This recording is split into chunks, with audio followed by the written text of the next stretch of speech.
আমি তখন বছর ৮। বৈশাখীর আগমনের সুর ধ্বনিত হচ্ছিল পাঞ্জাবের ফসল কাটার উৎসবে। উৎসবের আমেজ সেদিন বিকেলের রঙিন সূর্যকে রাঙিয়ে তুলেছিল অধিকারের রক্তে। পাঁচিলে ঘেরা লোকারণ্য একটি মাঠ কোলাহলে উন্মাদিত। মায়ের কোলে হাস্যময় মলিন শিশু। কিছু বীরের বক্তৃতাও ছিল গগনচুম্বী। জোট সরব সবল প্রাণ একত্রিত একটি অভিলাষ, সত্যপালের মুক্তি ও মুক্ত জীবন আশ্বাস। পুজোর চলছিল আয়োজন প্রান্তর ঘিরে মাঠের। কেউ ব্যস্ত ছিল ঘোর সমালোচনায়, বিরোধিতা রাওলাটের। প্রান্তরের প্রবেশ পথে ফুলের কিছু আয়োজন ছিল হাজারো শতদল। পাপড়ি নিয়ে ব্যস্ত ছিল কিছু ছেলে ছোকরার দল। এত লোকের কোলাহল পাছে স্বরাজের দাবিতে ফেটে না পড়ে পাঞ্জাব। স্বজাতির প্ররোচনায় খবর গেল আর্মি চিফের কাছে।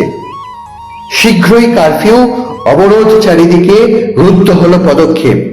গোটা মাঠকে ঈগলের চোখ করে ঘুরে বেড়ালো কটা হেলিকপ্টার। আমি তখন গেটের বাইরে। হঠাৎ বন্ধ হলো দ্বার। একটু ভয় পেলাম। পাঁচিলের ফাটলের বাইরে থেকে দেখলাম মায়ের হন্যে হয়ে ছুটোছুটি ভাইকে কোলে নিয়ে। হঠাৎ শয়ে শয়ে পুলিশ এলো আর্মি চিফের সাথে, তুলে নিল বন্দুক হাতে হাতে, সাজালো কত গোলা বারুদের স্তূপ। হাজারো বারুদ হঠাৎ গর্জে উঠল একসাথে এক শকুনের অভিশাপে। মাথার উপর যেন আকাশ ভাঙল ওই ডায়ারের সংলাপে। আপ্রাণ চেষ্টা করলাম মাকে ডাকার। আমার ছোট্ট হাতের হাতছানি মা দেখতে পাইনি। হাজারো নিষ্পাপ আর্তনাদে কেঁপে উঠল মাটি। কত প্রাণকে দেখলাম রক্ত বন্যায় ধুয়ে যেতে, চিৎকার থামাতে পারলাম না। কিন্তু মা যে আর ফিরে তাকালো না। দেখলাম অভিশাপের কালো মেঘে ঢাকা বারুদের ধোঁয়ায় এক রত্তি ভাইকে আঁচলে বেঁধে ঝাঁপ দিল মা কুয়োয়। হাজারো নিষ্পাপ নিঃশ্বাসের বলি আমার সাক্ষ্যে রইল পঙ্কিল। নিরস্ত্র শহীদের স্তব্ধ বেদিতে রক্তে লেখা 13ই এপ্রিল। হাজারো লাশের উপর আমি একা উধম, একটি দর্শক, নিশ্চুপ, নির্বাক। আমার শৈশবের চিরস্মরণীয় শ্মশান জালিয়ানওয়ালাবাগ।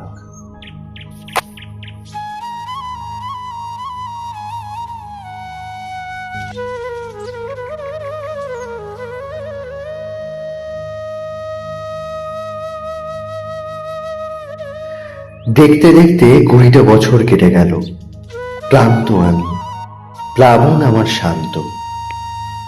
মায়ের স্মৃতি পূর্ণ আমার চোখে, বুকের আগুন অনেকটা আজ সিক্ত। ভগত আজ আর নেই, তার দাবি আজ তৃপ্ত। আমার মঞ্চ প্রস্তুত আজ, ফাঁসির দড়ি তেল পেয়েছে। জল্লাদ প্রস্তুত নির্বিকারে, চোখ যেন বুজে আসে একটু আত্মভারে। যেন কেউ জন্ম উদ্দেশ্য লক্ষ্য স্থির করে দিয়েছে। ইঞ্জিনিয়ারিং শেষে ছোট বড় নানা কাজ, হাত পাকল মোটরে। ডাক পেলাম যুক্তরাষ্ট্রে, সাগর পাড়ি ভিন্ন রাজ্যে, সম্বল কিছু স্বরাষ্ট্রের। তখন থেকেই বন্দুক কেনা আর চালানো শেখা। দেখি খোলা বাজারে কার্তুজের ভিড়, রাতের আঁধারেই সব শেখা। ভগতের জোর তলব, দেশে ফেরা কয়েকটা ছিল ব্রত পালন। অস্ত্রের গোপন পথ সাজানো হলো দলের নতুন প্ল্যানে। মেসেজ চলল লুকানো লিফলেটে আর কাগজের শিরোনামে। সবই ঠিকঠাক চলছিল, মাঝে দল ভাঙল গ্রেপ্তারে ভগৎ, রাজগুরু, সুখদেবের। আর আমি আবার ফেরার অন্য নামে বিদেশ পথে অস্ত্র ও মুদ্রা সঞ্চয়। প্রায় 7 বছর কেটে গেল বারুদ ও মগজাস্ত্র সঙ্গে নিয়ে লন্ডন পৌঁছাতে। সেদিন চলছিল পুরস্কার বিতরণী লন্ডন ক্যাপস্টন হলে।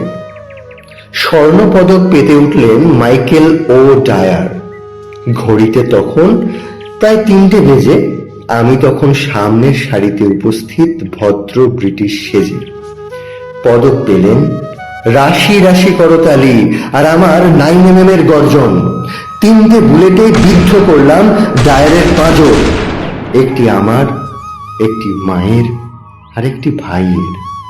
হল্লা উঠল সবাই, ছোটাছুটি চারিদিকে, আমাকে ঘিরে গ্রেপ্তারি পরোয়ানা। আশ্বস্ত করলাম, ভাই, পিস্তলে মাত্র 3টি গুলি, আর আমার কোনো কাজ নাই। 3 মাস ধরে আইনের খোঁচাখুচি, কিন্তু আমি নির্বাক, ঠিক যেমন ছিলাম আমার শৈশবের শ্মশান ভূমিতে। শুধু ঠোঁটের কোলে একটি কোমল তৃপ্ত হাসি আর অল্প মাথা ঝোলাই। তারপর ঘোষণা হলো ফাঁসির দিন, 1940, 31শে জুলাই। হঠাৎ জেলের কড়ায় আচ্ছন্নতা কাটল। দেখলাম জেলার এসেছে খাবার হাতে দাঁড়ে। শুধালেন, প্রস্তুত হও, কাল তোমার ফাঁসি। আজ শেষ রাতে যা চাও হাজির করা হবে। অবিলম্বে বললাম, মৃত্যুঞ্জয়ী হতে চাই। একটা গীতা পাওয়া যাবে?